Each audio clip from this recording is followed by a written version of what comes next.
Perhatikan kan, pastor kasih angkat satu tangan sudah ada 5 jari bahkan. Kalau orang normal ada 5 jari lah. Kan? Kalau angkat 2 tangan 10 jari, 5. Kasih karunia. Kenapa kita angkat tangan kita kepada Tuhan? Dengan 2 tangan kepada Tuhan.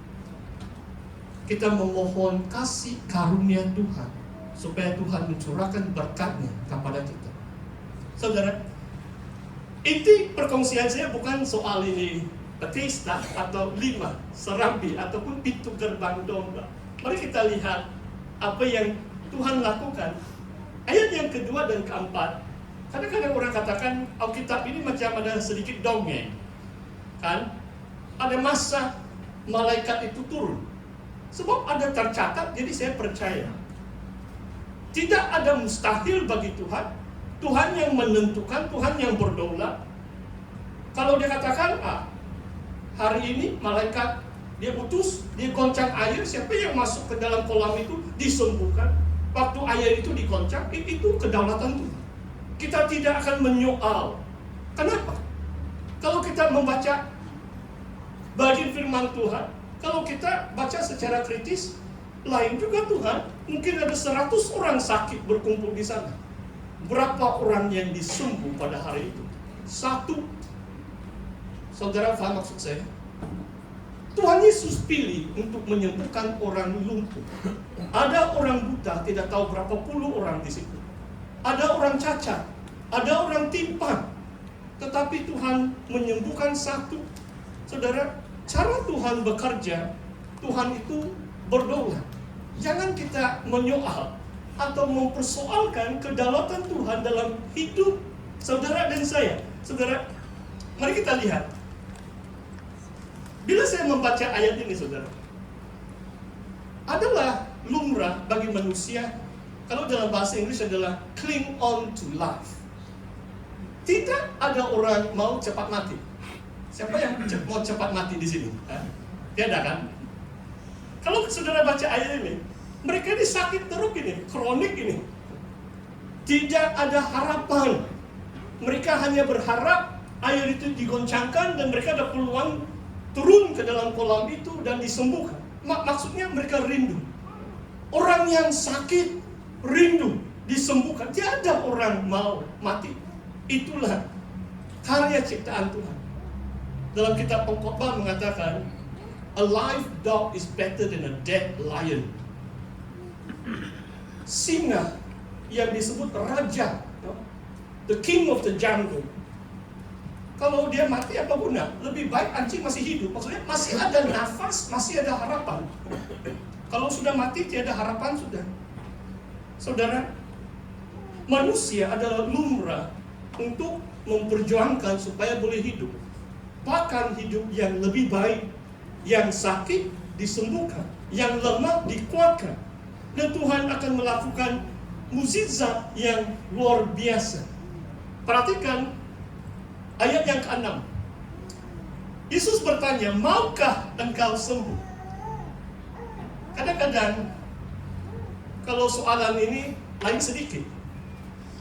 Sudah pun Tuhan tahu 38 tahun orang itu sakit lumpuh. Pasti soalan ini macam tidak begitu logik. Memanglah semua orang di sana mungkin 100 orang. Tidak disebut berapa ramai orang sakit.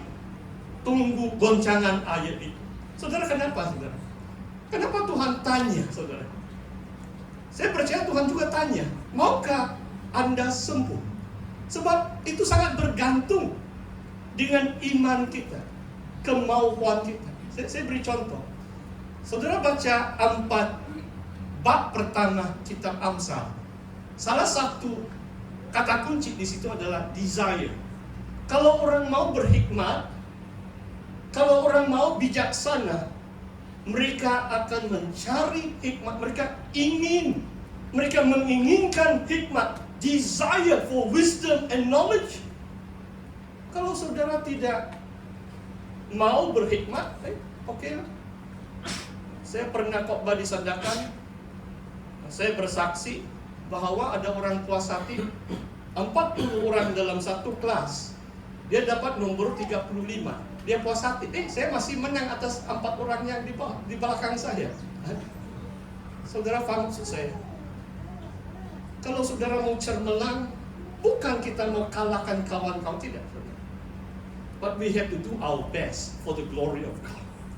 Kita lakukan yang terbaik untuk diri kita. Kita anak-anak Tuhan. Dan untuk kemuliaan Tuhan. Dan kita akan terus menjadi cermelang. Sama ada itu status atau kedudukan dalam kelas itu bukan juga persoalan yang besar. Tetapi kita mau maju. Maukah engkau sembuh? Saudara. Dan ayat 7, perhatikan saudara. Tuhan, mungkin di sini Tuhan sebab orang itu belum mengenal Yesus sebagai Tuhan. Tidak ada orang menurunkan aku ke dalam kolam itu apabila airnya mulai goncang. Sementara aku menuju ke kolam itu, orang lain sudah turun mendahului aku. Saudara, 38 tahun orang ini sakit lumpuh. Dia punya pikiran, kalau sudah 38 tahun, macam fix sudah Pak.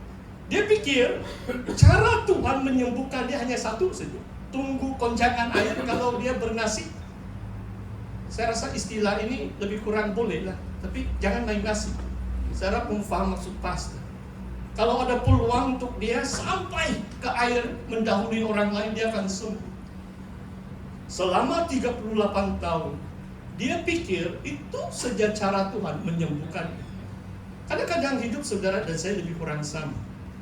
Kadang-kadang karena mungkin pengalaman kita yang lalu-lalu, atau pengetahuan kita, atau pendidikan kita, kadang-kadang kita pikir, itu saja cara Tuhan memberkati saya. Kadang-kadang pikiran kita harus dimerdekakan. Pikiran kita harus betul-betul diperbaharui, supaya tidak kita pikir itu saja satu-satunya kaidah Tuhan boleh menyembuhkan kita. Bukan satu-satunya cara Tuhan memberi pelepasan atau jalan keluar. Kadang-kadang pengalaman pendidikan kita yang menghalangi kita untuk maju. Sebab kita tidak open kepada pekerjaan yang luar biasa. Saudara, bagaimana Yesus menyembuhkan orang lumpuh ini? Bangunlah, 3 kata kerja saudara. Rise up, take up your mat and walk.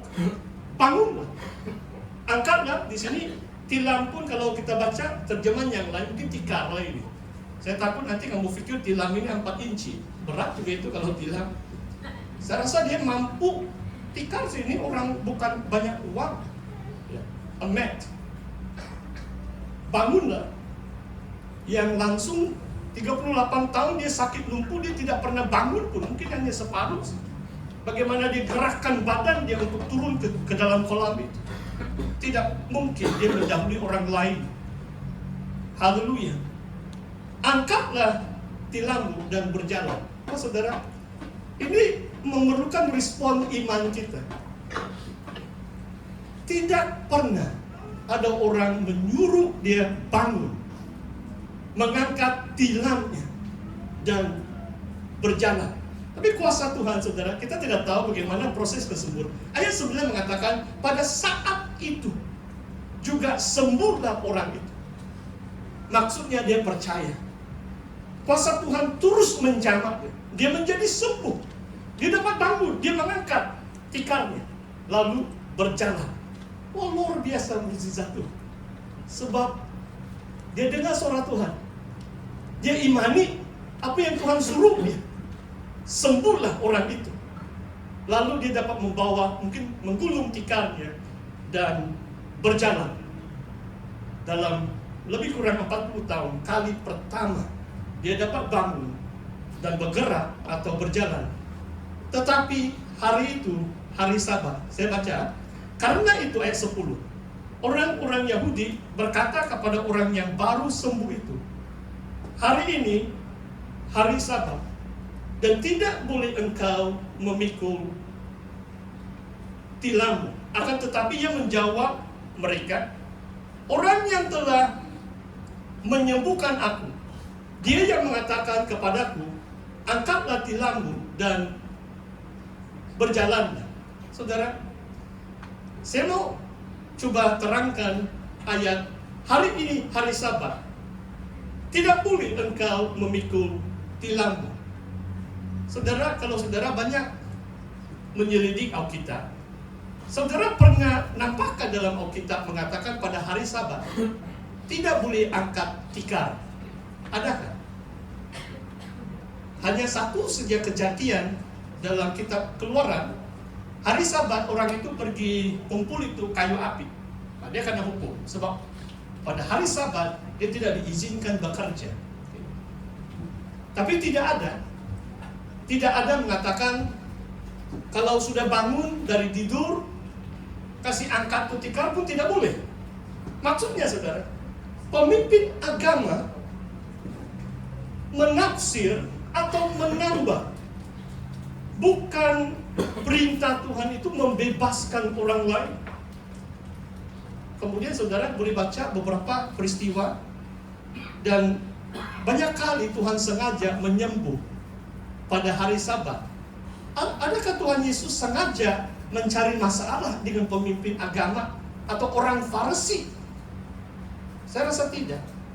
Tuhan Yesus mau mengajar kepada umat Israel bahwa hari Sabat adalah hari pelepasan. Hari Tuhan menyembuhkan umatnya, melepaskan umatnya, memerdekakan umatnya. Dan Yesus katakan kalau keldaimu jatuh ke dalam perigi, tidakkah kamu akan menariknya keluar? Dengan maksud nyawa ini. Kalau orang sakit memang layak disembuhkan pada hari Sabat. Kalau orang lumpuh sudah disembuhkan, memang dia layak angkat tilamnya dan berjalan. Saudara, hati-hati penafsiran kita. Saya beri contoh. Saya bukan komen amalan mana-mana pihak, saudara. Saya pernah bahas, kadang-kadang bukan juga saya tukang bahas. Cuma kadang-kadang ada juga orang mau cerita saya lah, sampai setengah jam, 1 jam, 2 jam pun boleh. Jadi ini cerita mungkin lebih 10 tahun yang lalu, atau mungkin 15 tahun yang lalu, sebelum saya pergi di Singapura. Ada 2 hamba Tuhan dari satu aliran gereja. Mereka coba meyakinkan saya bahwa udang atau ketam itu haram, tidak boleh makan. Ya. Wah, baru saya ingat minggu yang lalu kami ada pesta. Itu makanan utama. Kita maaf kamu yang tidak suka ketam Tuhan. Pasti suka juga itu. Haleluya, haleluya. Ya. Jadi saya kasih tunjuk ayat Markus 7 ayat 19. Markus 7 ayat 19, saya harap boleh tayangkan. Saya takut pasti salah ingat. Di mana firman Tuhan mengatakan Yesus mentahirkan